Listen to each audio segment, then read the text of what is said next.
Hello दोस्तों, मैं doctor रश्मि त्रिपाठी आपका अपने चैनल लॉ फाइटर्स एकेडमी में स्वागत करती हूँ। दोस्तों, आज के सेशन में जो मैं केस लेके आई हूँ वो सुप्रीम कोर्ट का लेटेस्ट केस है।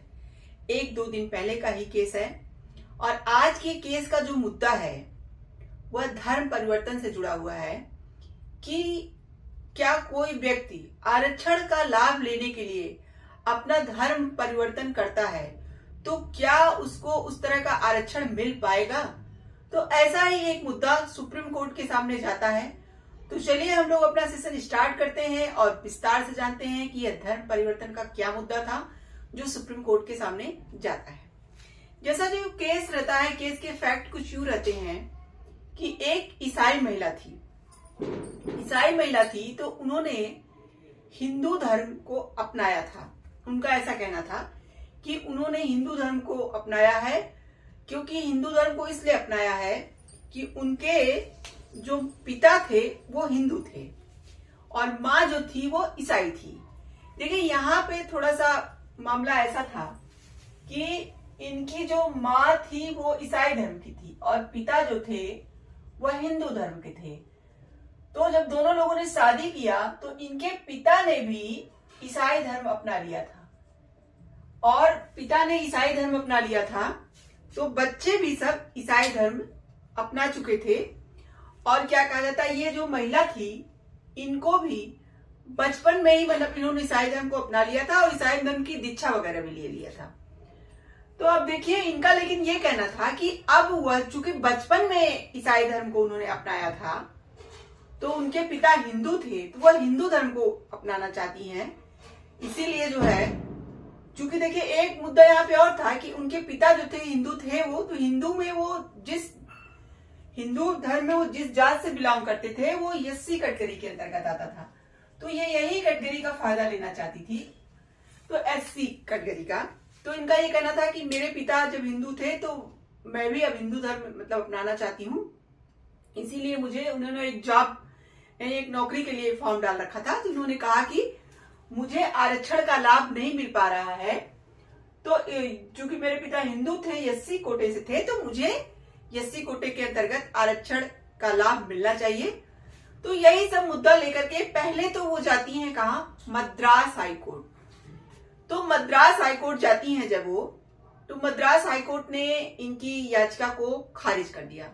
मद्रास हाईकोर्ट ने कहा कि आप ईसाई धर्म का पूरी तरह से पालन कर रही हैं और ये कह रही हैं कि मैं हिंदू धर्म, मेरे पिता थे इसलिए मैं हिंदू धर्म की हूं तो मुझे आरक्षण का लाभ मिलना चाहिए। तो यहाँ पे ऐसा नहीं हो पाएगा। देखिए, यहाँ पे मामला ये भी था कि जो सबूत वगैरह थे तो उन सबूतों से यह बात ये प्रूफ नहीं कर पा रही थी कि ये हिंदू धर्म को इन्होंने अपना लिया है। जो भी सबूत मिल रहे थे वो इसी बात के थे कि ये ईसाई धर्म का पालन करती हैं। इनको ईसाई धर्म का पालन करते हुए देखा गया था। यह जो है वो जाति थी, पूरी तरह से उस धर्म का पालन करती थी। देखिए, ये सब बातें जो है मतलब सबूत के तौर पे मिली थी और इनका ये कहना था कि नहीं, अब मैंने हिंदू धर्म अपना लिया है और इस बात का ये पूरा सबूत नहीं दे पा रही थी। तो यहाँ पे मद्रास हाईकोर्ट ने ये बात कही कि अगर आप यह बात कह रही हैं कि आप अब हिंदू धर्म को अपना ली हैं, चूंकि आपके पिता हिंदू थे तो आप हिंदू धर्म अपना सकती हैं अगर आपको हिंदू धर्म पसंद है। तो ऐसे भी हमारे संविधान में कहा गया है कि धर्म, कोई भी पर्सन किसी भी धर्म को अपना सकता है अगर उसे उस धर्म में आस्था है। तो यहाँ पे मुद्दा है कि अगर आपने हिंदू धर्म को अपना भी लिया है तो आपने क्या किया, आपने सार्वजनिक रूप से ये बताया कि आपने हिंदू धर्म अपना लिया है, या आपने कोई जो है आर्य समाज के कोई मान्यता प्राप्त कोई प्रक्रिया का पालन किया है जिससे आपने ये बताया कि आपने हिंदू धर्म अपना लिया है। आपने हिंदू धर्म तो अपनाया है लेकिन इस बात का कोई सबूत नहीं है, कोई मान्यता नहीं है कि आप हिंदू धर्म का जो है पालन पूरी तरह से कर रही हैं। तो इसीलिए मद्रास हाईकोर्ट ने इनकी याचिका को खारिज कर दिया था। अब जब देखिए यह मद्रास हाईकोर्ट की जो है जजमेंट से खुश नहीं हुई तो यह पहुंची कहां, ये अपना केस लेके गई, अपनी याचिका लेके गई सुप्रीम कोर्ट। चलिए हम लोग देखते हैं कि सुप्रीम कोर्ट में कौन से जज बैठे थे जो इस केस की सुनवाई कर रहे थे और इनके मसले में उन्होंने क्या जो है अपना जजमेंट दिया। जैसा कि इस केस की सुनवाई जस्टिस पंकज मित्तल एवं आर महादेवन की बेंच कर रही थी। यानी 2 जजों की बेंच थी जो इस केस की सुनवाई कर रही थी। जब सुप्रीम कोर्ट ने सारे मामले को समझा और जाना और मद्रास हाई कोर्ट की सारे जजमेंट को देखा, तो चलिए हम लोग देखते हैं कि उन्होंने अपना इस केस के प्रति क्या जो है क्या बातें बताई, क्या जजमेंट दिया। तो जस्टिस पंकज मित्तल एवं आर महादेवन की बेंच ने कहा कि मामले में प्रस्तुत सबूतों से पता चलता है कि याचिकाकर्ता सक्रिय रूप से ईसाई धर्म का पालन कर रही थी। देखिए यहाँ पे कोर्ट ने भी यही बात कही कि इस जो इस केस में सबूत वगैरह मिल रहे हैं वो ये बात बताते हैं कि जो याचिकाकर्ता है वह सक्रिय रूप से ईसाई धर्म का पालन कर रही है और वो कह रही है कि हम हिंदू धर्म के हैं और नियमित रूप से चर्च भी जाती हैं। उनको नियमित रूप से चर्च भी जाते हुए देखा गया था और नियमित रूप से चर्च जाती थी। इसके बावजूद उन्होंने अनुसूचित जाति आरक्षण का लाभ उठाने के लिए हिंदू के रूप में पहचाने जाने की मांग की। यानी कि उनका ये कहना था कि मेरे पिता हिंदू थे, मैंने हिंदू धर्म अपना लिया, तो मुझे हिंदू धर्म के तहत आरक्षण मिलना चाहिए और मैं एक हिंदू महिला हूं। तो वही कोर्ट ने कहा कि जब ये सक्रिय रूप से ईसाई धर्म का पालन कर रही हैं, चर्च जा रही हैं और इस बात का दावा भी कर रही हैं कि अनुसूचित जाति आरक्षण का मुझे लाभ मिलना चाहिए, फिर कोर्ट ने कहा कि ऐसा दोहरा दावा अस्वीकार है क्योंकि उन्होंने ईसाई धर्म में बैप्टिज्म लिया था। बैप्टिज्म का मतलब यहाँ हुआ ईसाई धर्म की जो दीक्षा होती है उन्होंने ले रखा था। देखिए यहाँ पे महिला का ये कहना था कि मैं बचपन में ईसाई धर्म मतलब मैं बहुत छोटी थी तो बचपन में से ही मुझे ईसाई धर्म में मतलब दीक्षा दिला दी गई थी, तो उसको न माना जाए क्योंकि मेरे पास तब अक्ल नहीं थी। मतलब इनका ये कहना था तब मैं छोटी बच्ची थी तो मुझे ईसाई धर्म में परिवर्तन करा दिया गया या ईसाई धर्म का जो भी नियम कानून था उसकी दीक्षा दे दी गई थी। तो जब मैं अब बड़ी हो गई हूं तो मैं जिस धर्म का पालन करना चाह रही हूँ, मेरे पिता थे हिंदू तो मैं हिंदू। तो यहाँ पे कोर्ट ने कहा कि ठीक है, आप बात सही कह रही हैं, लेकिन आपने क्या यह बात सार्वजनिक रूप से बताई कि आपने हिंदू धर्म को अपना लिया है या आपने किसी आर्य समाज की किसी मान्यता प्राप्त प्रक्रिया से यह बात मतलब घोषणा की कि आपने हिंदू धर्म अपना लिया है? आपने ऐसा कोई कार्य नहीं किया है जिससे यह सबूत मिले कि आप हिंदू धर्म में मतलब अपना हिंदू धर्म अपना चुकी हैं। तो यहाँ पे जो है आपको जबकि ईसाई धर्म के सारे सबूत मिल रहे हैं कि आप चर्च जा रही हैं, ईसाई धर्म का पालन कर रही हैं, तो सारे जो सबूत हैं वो आपके ईसाई धर्म के ही मिल रहे हैं और आप दावा कर रही हैं कि मेरे पिता हिंदू थे तो मैं जो है हिंदू धर्म को मैंने भी अपना लिया है। तो देखिए कोर्ट ने जब कोई सबूत यह पेश नहीं कर पाई, यानी कि इन्होंने हिंदू धर्म में अपना अगर कन्वर्ट कर लिया है तो यह इस बात को मतलब प्रूव भी नहीं कर पा रही हैं। कोर्ट ने कहा कि आपके पास कोई सबूत भी नहीं है और आप अपने पुराने धर्म यानी ईसाई धर्म का पालन भी उसी तरह से करती चली आ रही हैं। फिर आगे चलिए हम लोग देखते हैं कोर्ट ने क्या कहा।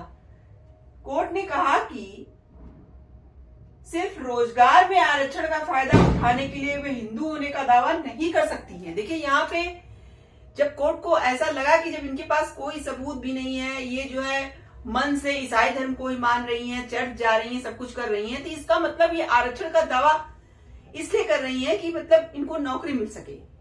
यानी हिंदू धर्म में जो आरक्षण इनके पिता के जो मतलब जो धर्म था, हिंदू धर्म में जो भी जाति थी वो एससी वर्ग से आते थे, तो वो इसी का फायदा लेना चाहती हैं। तो उन्होंने कहा कि सबूतों और सब परिस्थितियों को देख के तो यही लगता है कि आप क्या कर रही हैं, आरक्षण का फायदा उठाने के लिए हिंदू होने का दावा कर रही हैं, जो आप नहीं कर सकती हैं। कोर्ट ने इसे संविधान के साथ धोखाधड़ी बताते हुए कोर्ट ने देखिए यहाँ पे क्या कहा कि यह संविधान के साथ धोखाधड़ी होगी। जैसा कि हमारे संविधान का जो आर्टिकल 25 है वह इस बात की मतलब इजाजत देता है कि कोई भी पर्सन किसी भी धर्म को अपना सकता है अगर उस धर्म में उसको आस्था है, विश्वास है। तो ये हमारे यहाँ मनाही नहीं है कि आप हिंदू धर्म के हैं तो आप हिंदू धर्म ही रहें। अगर आपको पसंद है किसी और धर्म में कन्वर्ट होना, आपको वो धर्म पसंद है तो आप उसमें अपना धर्म परिवर्तन कर सकते हैं, लेकिन ऐसा जो है धोखा देने के लिए आप नहीं कर सकते हैं। यहाँ पे कोर्ट का ये कहना था कि आपका व्यवहार दोहरा है। आप आरक्षण के लाभ के लिए जो धर्म परिवर्तन तो कर रही है, लेकिन मन से, दिल से सिर्फ आप क्या मान रही है, आप ईसाई धर्म का पालन कर रही हैं और आपने सार्वजनिक रूप से कहीं घोषणा नहीं किया कि मैंने अपना धर्म परिवर्तन भी कर दिया है। तो कोर्ट ने कहा कि इन परिस्थितियों में याचिकाकर्ता को सुप्रीम कोर्ट ने कहा का दर्जा आरक्षण प्रणाली का दुरुपयोग होगा। यहाँ पे सुप्रीम कोर्ट ने फैसला सुनाया कि इन परिस्थितियों में याचिकाकर्ता को एससी मतलब का दर्जा आरक्षण प्रणाली का दुरुपयोग होगा। क्योंकि देखिए, कोई पर्सन सिर्फ इसलिए अपना धर्म परिवर्तन करे कि उसे आरक्षण मिले, तो क्या होगा? यह आरक्षण प्रणाली के साथ ही तो धोखा होगा, संविधान के साथ तो धोखाधड़ी हो रही है। और यहाँ पे आरक्षण प्रणाली का भी दुरुपयोग होगा, ऐसा कोर्ट ने कहा। सुप्रीम कोर्ट ने कहा कि ऐसे ही लोग आरक्षण का लाभ लेने के लिए धर्म परिवर्तन कर लें तो क्या होगा? ये तो सही बात नहीं है ना। तो उसके बाद कोर्ट ने कहा कि भारत का धर्मनिरपेक्ष संविधान नागरिकों को किसी भी धर्म का पालन करने का अधिकार तो देता है, हालांकि धर्मांतरण वास्तविक आस्था से प्रेरित होना चाहिए।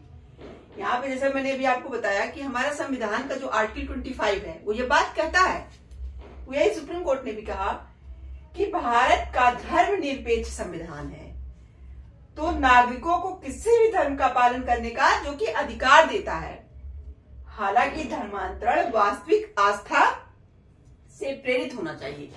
मतलब यहाँ कोर्ट का ये कहना था कि जब आप धर्मांतरण कर रहे हो तो आपका मकसद ये ना हो कि आप कोई फायदा लेने के लिए कर रहे हो, लेकिन आपका मकसद ये हो कि आपको फला धर्म में रुचि है, आप उस धर्म को मतलब आपको वो धर्म पसंद है, आप उस धर्म की इज्जत करते हो, आप उसमें कन्वर्ट होना चाहते हो, आपकी आस्था उस धर्म में है, तो आप ऐसा कर सकते हो। लेकिन आप जो है कोई लाभ लेने के लिए, कोई फायदा लेने के लिए ऐसा करोगे तो यह सही नहीं होगा। हालांकि धर्मांतरण वास्तविक आस्था से प्रेरित होना चाहिए, न कि आरक्षण प्रणाली से फायदा उठाने के उद्देश्य से होना चाहिए।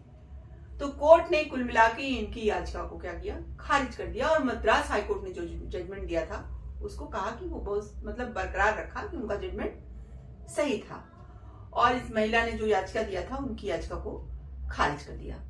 तो ये था सुप्रीम कोर्ट का धर्मांतरण को लेके पूरा जजमेंट। देखिए, आज के जजमेंट से हम लोग एक बात समझे कि हमारे भारत देश में जो संविधान है उस संविधान में यह बात कही गई है कि भारत का धर्मनिरपेक्ष संविधान है, यानी भी कोई भी धर्म का व्यक्ति किसी अन्य धर्म का जो है अपना धर्मांतरण कर सकता है अन्य धर्म में, लेकिन हाँ उस धर्म में उसकी सच्ची आस्था होनी चाहिए, सच्चा उस धर्म पे विश्वास होना चाहिए, ये नहीं कि वो फायदे के लिए अपना धर्म परिवर्तन कर रहा हो। यहाँ पे सारे जो है सबूत जो मिले, जो परिस्थितियां मिली, उससे सुप्रीम कोर्ट को यही लगा कि महिला सिर्फ आरक्षण का लाभ लेने के लिए जो है ऐसा कर रही हैं, तो इसीलिए सुप्रीम कोर्ट ने इनकी याचिका को खारिज कर दिया। तो आशा करते हैं कि आज का केस आपको पसंद आया होगा। आप मेरे चैनल को लाइक कीजिए, सब्सक्राइब कीजिए, शेयर कीजिए, बेल आइकन को दबाइए, जिससे ऐसे ही नए नए केस और जानकारी मैं आपको अवगत कराती रहूं। तो थैंक यू वेरी मच।